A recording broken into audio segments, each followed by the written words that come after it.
Welcome back to the Between the Headset podcast with yours truly, Jalen Connor, the comedic voice of sports intelligence. Hold up. Check my boys out. Yeah. I'm on that. Y'all thought cause it's basketball season, I wasn't. I'm still rep my. Check me my.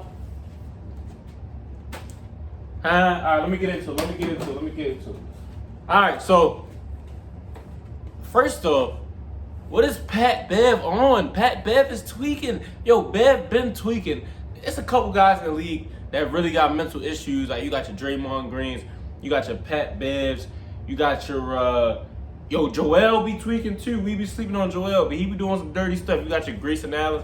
But yo, what is Pat Bev on? He is tweaking. So apparently Pat Bev is throwing basketballs at. He literally threw a basketball at a fan's head in the middle of the game. The fan gave him the ball. Back, and he proceeds to chest pass the ball back to another fan in his chest. And after that, he proceeds to go into the locker room and deny to answer a reporter's questions because they wasn't subbed to his podcast. Possession here. I'm sorry. Before I finish, you subscribe to my pod? Do I subscribe to you? I do not. So you can't interview me then. No Okay, disrespect. well, Jamal is here. You subscribe? Okay, cool. Yeah. That's cool. I ain't saying there's nothing wrong with it, Pat. I feel it.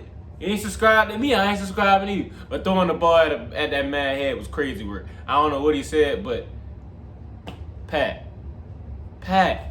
you wildin', Pat. You wildin'. So, yeah, he's on a 4-game suspension. He's obviously in Cancun right now, so the suspension will take place next season. I wonder how that's gonna work though, cause you know Pat Bev just be jumping around the league. So if he changed teams, is he still on suspension? Whatever. But it's a non-pay suspension. So they got Bev on a 4-game suspension, so he will not be starting the season with whoever he will be with next year. He will have to take those first 4 games off. Congratulations, Pat Bev. You are our get his dumb player of the day. What is wrong with you? You are literally tweaking. Let's move on. We got Shai Gilgeous-Alexander. What is the league on? What are we on, bro? Shai is clearly had this year's MVP one. I think any true basketball fan can see that MVP was for Shai's taking. Leading the youngest team in the league to a first seed all year long, by the way. They were the first seed all year long. Him to be leading that team at his age, at this stage in his career, in my opinion, clearly gave him the nod over Jokic. I don't think Jokic showed us anything different this year that he showed in the past in his MVP seasons. Yes, I do believe Jokic is the best player in the league currently, but the most valuable player this year, I can't agree with that. I think that was a clear rob. Shai averaged a consistent 30 points all year long, probably the most consistent, efficient scorer we've seen all year long, and led his team to a first seed. With them being the youngest team in the NBA, I don't see how the NBA can mess that one up. But LeBron James didn't get Defensive Player of the Year they gave Marc Gasol the Defensive Player of the Year when he wasn't even first team on defense. So who even knows how these awards go? It seems like they just never mind. I'm not even gonna get there. Y'all know how to bring up LeBron though. Mavs versus Thunder series update. Just got done watching the Mavs tie the series up. It's now 1 apiece. What I seen from that series, I seen a lot of 3-point shots from both teams. Game 1, Thunder hit a lot of them. Mavs weren't able to hit. Game 2, Mavericks hit a lot of 3-pointers. Thunder weren't able to hit. Kyrie Irving only had 8 points in the second game, but 11 assists, which is a playoff career high for him. Ties a playoff career high. And he shot 2 for 8 from the field, so barely even got shots up. There's a lot of shots coming from Tim Hardaway, who had a big game, 17 points off the bench.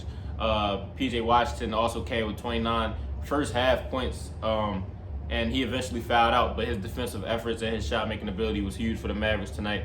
And, of course, Luka the Don, he was able to turn it on. You know he's not going to be off for too long. Yeah, Luka was able to finish shooting 11 for 19 in Game 2 opposed to his 6 for 19, I believe, in Game 1. So that just shows you the contrast of type of games he had. And I just knew, Luka was going to find it eventually. Lou Dort gave him hell in Game 1. Game 2, shots were just falling, and that's how the theme was the whole night for the Dallas Mavericks. All right, let's shift over to the women's side of basketball. Women's basketball has seen tremendous growth over the past couple months. Not even just the past couple months, but really the past couple years.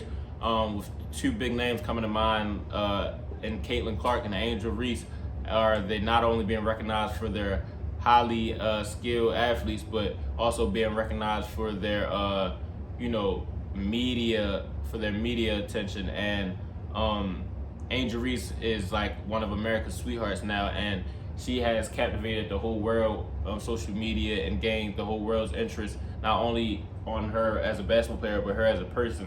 And I feel like that's helped grow the women's basketball as a whole. And of course, Caitlin Clark, with her outstanding ability on the court, breaking almost every record imaginable, it's like, of course, she would captivate the world's eye. And I feel like that's great for the sport, because with attention comes to more money generated for women's basketball. And now you see that all WNBA teams catch chartered flights to their games instead of public flights that they were catching. So, which I had no clue of until they brought it up. So apparently I could have bumped into Candace Parker on a Spirit flight on my way to Disney World with the fam. But yeah, that's kind of crazy when you think about it. But glad to see the growth of women's basketball. I feel like it's definitely needed when you have women and Caitlin Clark pulling up from Curry range and really changing the game again for women's basketball like Curry did on the men's side. It's actually beautiful to watch, and it's kind of unbelievable. I never thought the sport would get to this point, because how it's been frowned upon up to this point. So I'm very happy for women's basketball, and I'm excited to see how big it can actually go, and see if the viewership can get up to a level to where women can generate way more money than they are now, because that's been a huge talk in sports with the amount of money that women make and the amount of money that men make. So I'm excited to see where that heads. Now that brings me to our Get Is Cool segment of the day. And the man of the hour is none other than Villanova's finest, Mr. Grit and Grind himself, Joshua Hart. Josh Hart has been able to display tremendous hustle on both ends of the floor. It's honestly a beauty to watch. Some of a Dennis Rodman, some of a Kobe mentality in a sort of where he just wants to win more than others, and it shows that his love for the game is just abundant, and that's why Tibbs feels confident to play him all 48 minutes, and he has done so 4 times so far already in this postseason. And not only is he playing full games, but he is contributing in those minutes that he has played.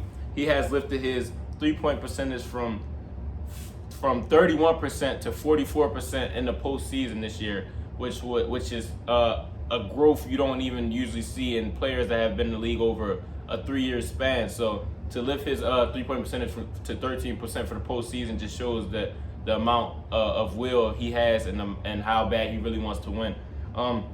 He has also been able to average 5 more rebounds in this postseason than he was averaging in the regular season, and he probably half of those 12 rebounds that he's averaging now are probably offensive, because this guy he never dies on the play.